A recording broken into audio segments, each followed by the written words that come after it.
Okay, so now we're live, so we can start whenever you guys want to. I guess I don't really know exactly where to start. I know it says round one, spokesperson one provides an opening statement, and and then it just keeps going. I don't know. So does anyone want to start? Where did you find that? I didn't see that anywhere. It's under. It just says debate religion in public policy. Oh, So like we each have some of us have the humanist side and some of us has the religionist side. yeah, and I read the religion article, so I'm on the religion side, but I didn't know there were Yeah, but Hide these. questions we're yeah. supposed to. I feel like if we discuss it, I don't know, just kind of I don't know. For sure. Does someone want to go first? Madison? Do you want to kind of go first or? No, that's what they want. Yeah, sure. Just so I know. I'm on the humanist side. Yeah, you are. So you can go first, and then Vanessa, because it says to go back and forth. Okay. Okay. So the humanist side makes sense because seeing is believing, and science provides all the rules for nature and for life, and so we don't need more than science. I don't believe that, but just starting off. Hard. Well, I guess with that, okay, I'll kind of go with it, I guess. Well, basically, it's very individualized. It's very it's on you, no one else kind of thing. And they talked about how being spiritual is when we have moral devotion and a creative imagination kind of thing. So, yeah, I guess that's what I believe on this. Yeah, we just I'm really good at this because I don't believe it, so it's really hard. Girls, they don't really give credit to God for anything. Does that seem right to you? Yeah, no, it's true. There was a quote I found. I don't know where it's it says, humans are responsible for what we are or will become. No deity will save us. We must save ourselves. So, yeah, they don't believe in, God. Basically, they don't believe in God. He's there. He's supposed to help us kind of thing. So, yeah. So my side believes in religion, obviously, because that's my side. But religion came first before anything else. It was, God created man and everything, and so religion is the basis of everything. And it also talked about how religion is mentioned in the First Amendment, and it's one of the first things that's mentioned. And so how everything kind of revolves around religion, and without it, then kind of where would we be without it? So. Right. Well, trying to go off of something else. Well, there's no proof that we have that God created man, right? Hey. We have proof that man came from monkeys. Well, she's laughing so hard because she can't even sell that. She's like, "There's no proof. There's a God." That's so funny. Well, I have the scriptures in the Book of Mormon, and and in there it states, that is not true. We do have a God, and that we're created in His image. But those are just books. You can write down anything and publish it. I feel so bad, saying these things. Well, I know, and I feel bad because Vanessa has no one on her side. I know, and I don't really. Because Scott's not here. That's the way it should be, too. Satan gets no one on it. Oh, wait a minute. Sorry. So I've never had a conversation like this before, so it's a little bit hard. Yeah. Yeah. Well, yeah. I guess, Well, we okay. can all, like, debate for either side, you know, if you guys Yeah, have... we can just kind of like, yeah, because, I don't know. It's kind of hard. Well, one of the arguments always is that if you said you can't prove there is a God, well, you also can't prove that there is not a God. That makes sense? Yeah, that's definitely true. Yeah, you also cannot prove that there isn't a God, and then you know. So I'll just throw that out there too. I'm trying to be more quiet today, so throw that one out too. You can't prove there's not a God.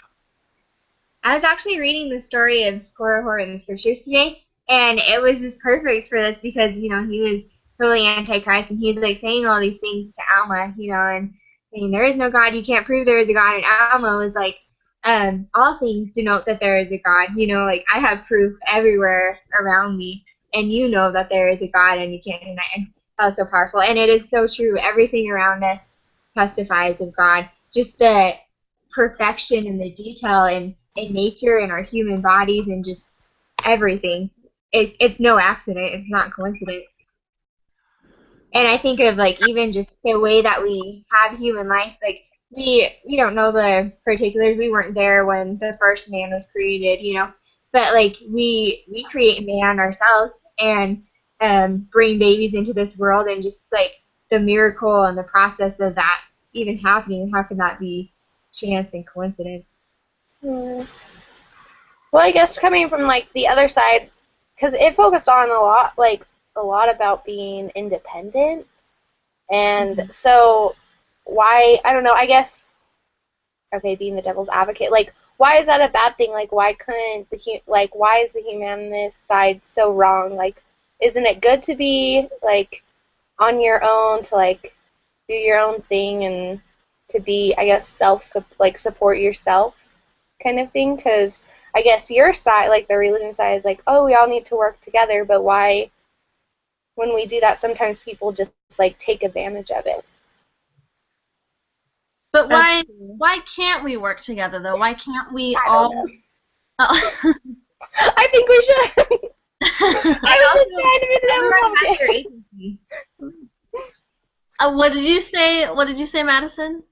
I said also everyone has their agency, and that's why some people choose to work together, and that's why some people choose to do things on their own, and that's why there's evil in the world, and people, you know, are like, oh, if there's a God, then why does he let all these bad things happen? And you know, like it's man that does everything. It's man that chooses these things to happen. It's man that chooses the good and the bad, and that is true. Man does make good and bad decisions, but that's only because God's granted us our agency. Yeah. That doesn't mean that he's not there watching over us or, you know, intervening at some point. You know, it doesn't mean that miracles don't happen or anything. It just means that most of the time we are making our own decisions. God doesn't use us like chess pieces, you know. We have our agency. Alright. I like that. I think that's great. All right, I got back on somehow. Yeah, I know. I was like, we lost him. So I invited you again. You were pretty lucky you lost me, probably. All right, I'll have to be quiet and listen in because I don't know where you went from when I lost you about 2 minutes ago. We were just talking about like independently and working together. Yeah, and how we have our free agency, and how the Lord is still, you know, allowing us to make our own decisions, but we have our free agency, and He is watching over us and protecting us. So. Well, Terry, what did you think about it? So I don't know. Let me. I'm eating these M&Ms. Holy cow! Here, let me just throw something out. It's kind of interesting. Have you ever heard of the phrase, there are no atheists in foxholes? And if you have, do you understand what it means? I've actually never heard of that. Okay, do you know what a foxhole is? I think so. Okay, well, in the military, when you're concerned that artillery, or in other words, bombs coming from the air could kill you, you dig, and not only that, you're trying to protect yourself, so you dig a hole in the ground, and that's protection and some cover as you're fighting the enemy. Does that make sense? That's what a foxhole is? Mm-hmm. Okay, well, when soldiers are in war, and there's a chance they could be killed. There are no atheists. They start believing in God. Does that make sense? Mm-hmm. Does that make any sense? Okay, it's just a different thought for you, but and you know, without grossing you out, in police work, I've been there when people have been dying, and there's the same thing. There's no one that suddenly goes, oh, you know what, I'm going to continue being an atheist. When they know they're starting to die, whether it's violently or otherwise, they start screaming out for God. And they also scream for their moms, too, by the way. Like I said, that's a very common phrase. There are no atheists in foxholes. When it gets right down to it and they're concerned that they're going to live or not, people start praying. Isn't that kind of an interesting thing? Right. And even when I was kind of an agnostic or an atheist when I was in my early 20s, I still didn't use the Lord's name in vain, just in case maybe I'm wrong and there might be a God. Interesting. Huh. You're deep down, even as evil as anybody can get, you can still, there's a thought that, you know what, there is a God. Even Korihor, isn't that what he said afterwards? I knew I was lying. Yeah. I knew I was lying. I figured, you know, I knew I was lying about the whole thing. So there you go. There's your argument against the humanists there. No, I'm kidding. Hey, look, here's Scott. Hey. Holy cow. Yeah. So I don't know if you can even see me. I'm actually watching the recording, but it won't let me in through my computer. So I'm doing this off my phone.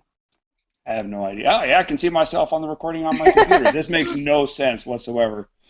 So, hey, golly, I feel important. I'm here. He's wearing an Oklahoma Sooners shirt. It's actually a softball shirt that I stole from one of my employees because I needed a shirt. And I've been wearing it ever since just to tick her off. So, okay. Okay, well, I'm going to close that screen on my computer since this is working on my phone. Again, it makes no sense to me. I do not understand this technology, but I'll do it this way. But I have been listening. Very interesting conversation. I love the no atheist in foxhole comment. I've heard that and used that from my father and his family and everybody being in war. I love it. It's one of my favorite terms. So, anyway, sorry.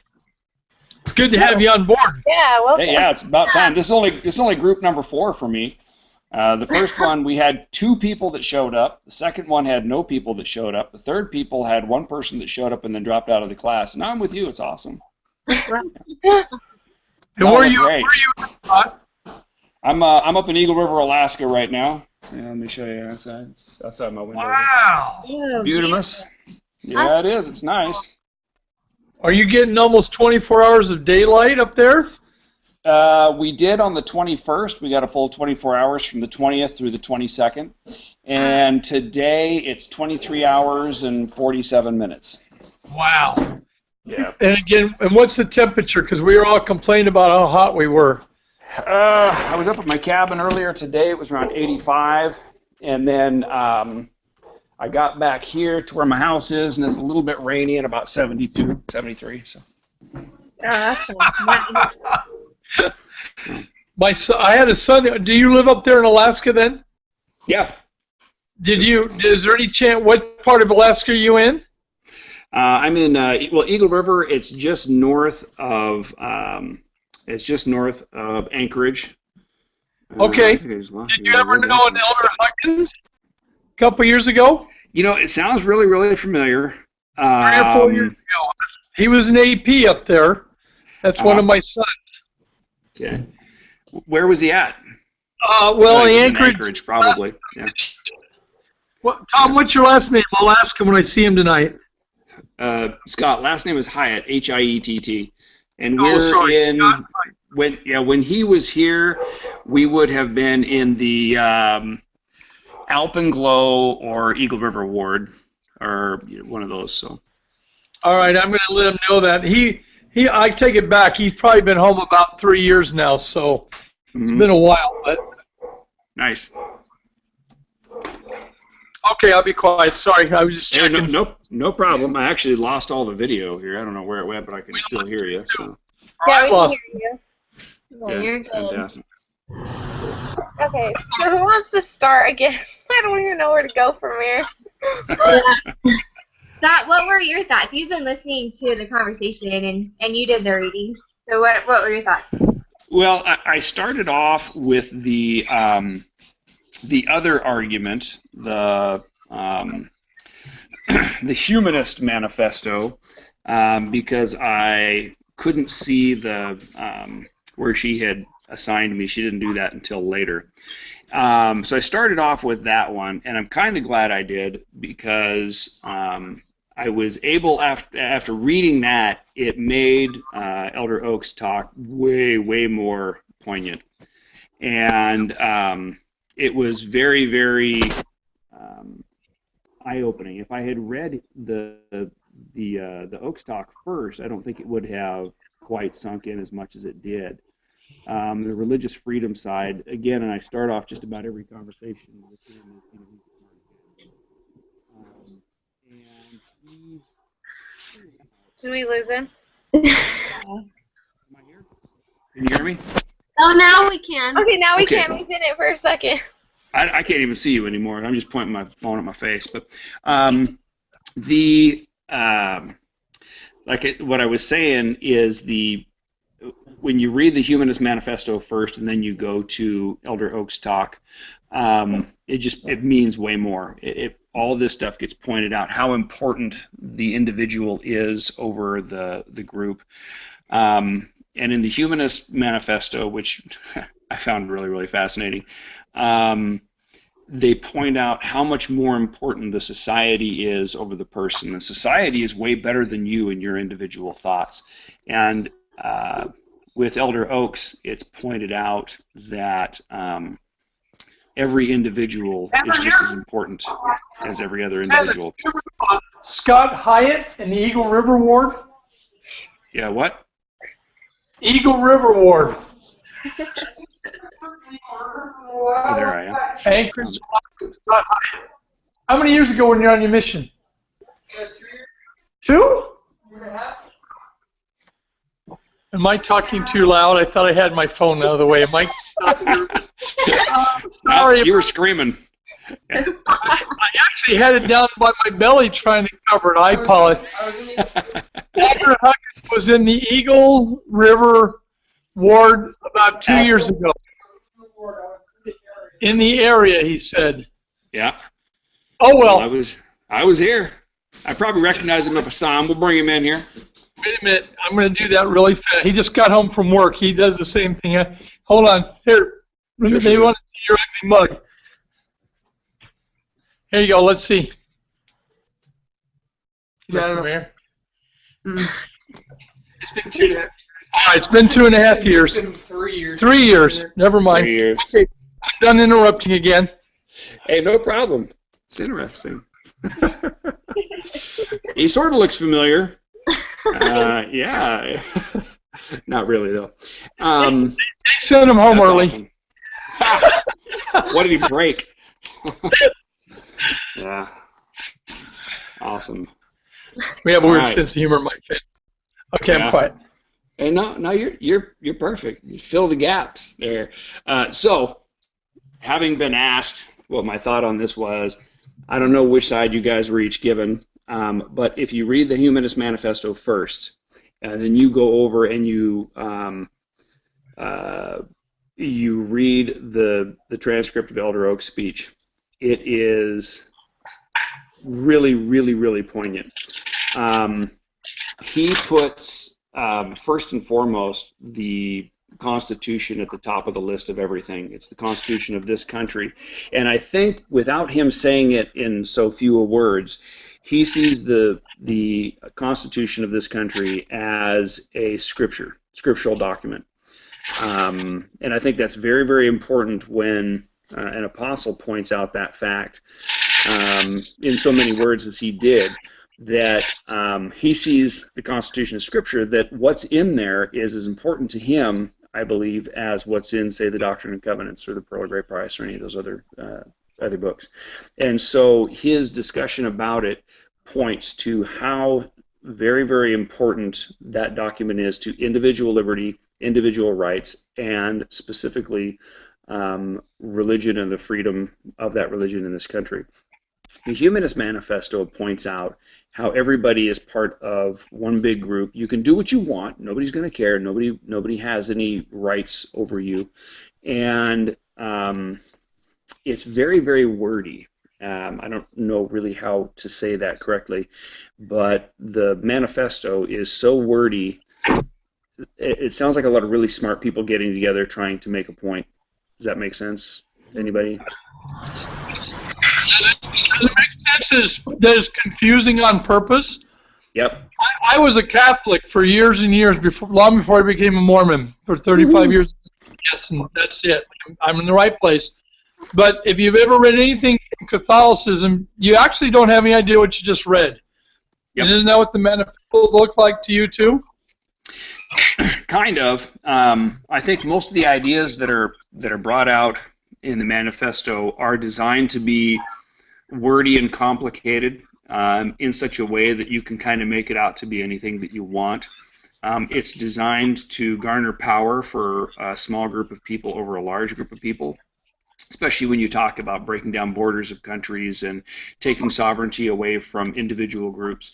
They say a couple of times in there how important religious freedom is, and you can go and do what you want to do, but we're not going to allow you to function in your religious capacity in such a way that it influences us in any way, because our influence is greater than yours. And that's really what I got out of that.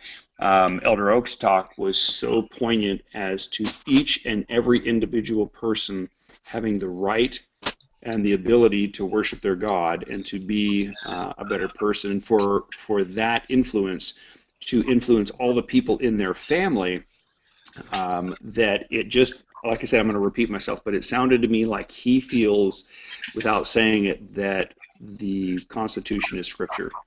So. Awesome. Yeah, I read the Humanist Manifesto, but I didn't read Other Oak's talk because that wasn't what I was assigned. But now, after listening to you, I definitely want to go and read that. Mm-hmm. That's interesting. Mm-hmm. In the Constitution, it was divinely inspired. I definitely feel like the founding fathers were very spiritual men, and they received revelation from God and everything that they did to found the country. Yep. Thanks for sharing. No problem. All right. Well, should we go on to the next? There are 2 questions that we have to answer. Should we Sure. go over those? Yeah. What are the questions? So the question number 1, it says, do you think the authors of the article, it says, do you think the authors of your article was taking the moral high ground or making a moral statement? Why or why not? Moral high ground or moral statement? I think they were making a moral statement, but not necessarily taking the moral high ground.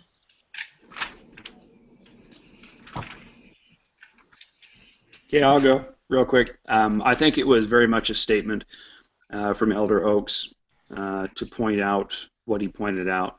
I think taking the moral high ground puts you in a position of control and power over somebody else, or at least it's a perceived power over somebody else. And he didn't take that position at all. He doesn't talk about himself or his personal rights or the rights of our church or any of that in that discussion at all. He talks about the rights of man and how they're established by this country. And that's kind of the end of it. Boom. You know, I would hate to have to, sit and argue with him, but that's exactly what he says. So he doesn't really take a moral high ground. I think he just makes a statement of truth. I like that. I think you're totally right. Does that naturally, because of what he's said, does that also naturally then take the high ground? Because it's a statement of truth, and he's not forcing his opinion on anybody, but it's a statement of truth. Doesn't that just naturally, there's your question for you, but that naturally takes the higher ground, doesn't it? I think they're both very, very similar situations, but I think it maybe the way the question is worded. I think if somebody is taking the moral high ground on something, is they're taking a position of leadership over you with what it is that they say or believe.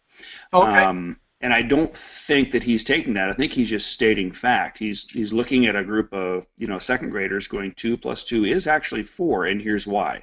That's very much what this is. And if, like I said, it would be super awesome to see the group of people that wrote the manifesto and him in the same room having a debate. I think it'd be awesome. But I don't think he does it in a position of power. I think he does it in a position of truth. Just a thought. I don't know.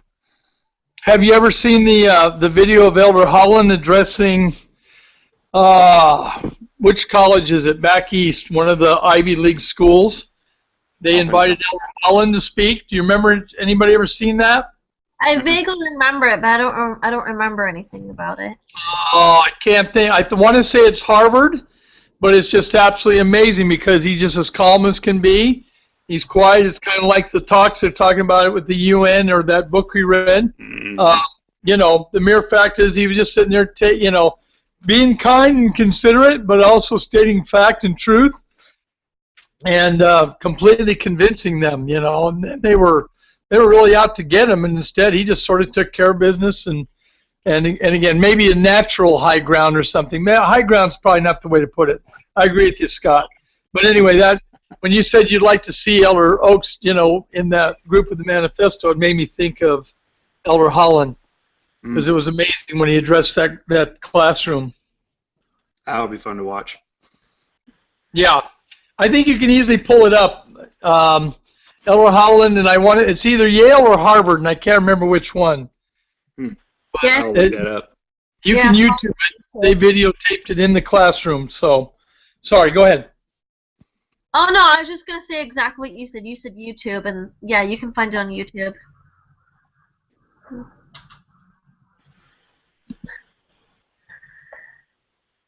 So the next question says, are religious folks the only ones with values and morals? Can morality exist without religion? Why or why not? So I think obviously, you can have values and morals, if you aren't, religious. I don't know. I guess how I look at that is like a dry Mormon. That's what we used to say in our mission. They're a dry Mormon. They, live the gospel, and they, have the same morals and values, but they just don't go to church and do those things, read their scriptures. They have morals and values, so I definitely would say, yeah. I 100% agree with you. We have a close family friend of ours that we've been friends with for years and years and years, but they don't go to church at all, but they definitely have high values and high morals. And it's kind of sad that they don't go to church, and we've, talked to them about the church and stuff like that, but I definitely 100% agree that you can have high morals and high standards without being, religious and going to church. So. One of the amazing things that I'm an adult convert, but it's been 35 years. I love it. Maybe love's not the right word. But you hear people say they're a really good person even though they're not a member of the church. Mm-hmm. And it's just saying, wow, only we have, we're the good ones. And there's a few of them out there that are not members of the church. You've heard that, haven't you? Even though they're not a member of the church, they're a really good person. Well, yeah, they are a really good person. You don't have to be a member of the church to. We don't have the exclusive rights on that particular thing. Though the phrase, of course, and maybe Scott remembers this, and that's cool that you're a returned missionary, by the way. I didn't know that. Are you saying that I'm old? No. You don't remember this? Well, I'm a lot older than you are, but remember that there was a saying that says the church takes bad people and makes them good, and takes good people and makes them better. Yep, I've heard that. Did I say that loud enough? Did everybody hear it? Yep. Yeah. I got it. So it takes good people and makes them even better, but it is always interesting to me that, hey, even though they're not you know what they're going to say next, but they're really good people. Well, that's good to know. Well, and some people say it like it's a big surprise. They're not a member, but they're still really good. It's like, in the world of reality, what I you mean. don't have to be a member to be a good person, so, yeah. I've got really great neighbors around me that are not members of the church, just great people. Mm-hmm. But it will take them and make them even better if we can get them baptized. So we'll keep working on that. Yeah. Awesome. Does anyone else want to add anything? I did want to point out one thing, in that one of my Yeah. mission presidents, I ended up with 2 mission presidents in the split of my mission there, that pointed out because we had several of those hang-ons, the husband or the wife of a member that we taught all the time, but just really wanted to have us over for dinner, which we were okay with. They, it was always pointed out that they're really good, they're following all the rules, they should be members, or they have really high standards, very high morals, all these things. But when it came down to it, it wasn't a matter of conversion. The person was generally already converted. It wasn't that they weren't a good person or that they had something going against them. It was often that their relationship with God was so very personal that they didn't want to let anybody else into it. And while they had a wife or a husband that went to church, and they often would attend church, their relationship with their God was personal, and it was their relationship. And oftentimes we found that they just didn't want to give that up. And so when we asked the question, are there people with high morals, who don't go to church, or high standards that don't go to church, the answer is yes, but it isn't because they don't believe in God or that they aren't religious in any certain way. It's because oftentimes their relationship with their God is theirs, and it's their personal deal, and they really don't want it clouded with other people and other people's opinions. That's awesome. We just had stake conference, by the way, and one of the incredible messages that the 2 general authorities, we actually replaced our stake presidency, but they wanted to make sure we understood that there will be a lot of people that aren't accepting the gospel just yet in this life, and that they have plenty of time. We'll be doing this in the eternities. Yeah. Yep. Oh, what was that? Sorry, that was my phone ringing. I'm sorry. Awesome. Okay. Yep. Is there anything else anyone wants to add before we just kind of end it, or? I just say, if you haven't read Elder Oaks' talk, you got to read it. It's really, really super good. It's a terrible way to describe it, but it is. It's super good. But again, I got to say that because the experience for me was that I read the other one first, and then I read that one, and it's just absolutely night and day.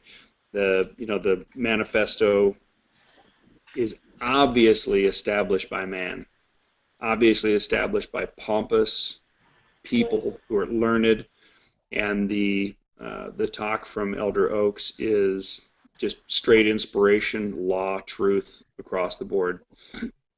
So. I like how you put that. I didn't even think about it like that, I guess. Now, I don't know, that just clicked in my mind. I was like, oh yeah, that makes total sense. Yeah. So, thanks for sharing that. So everyone read the talk. Cool.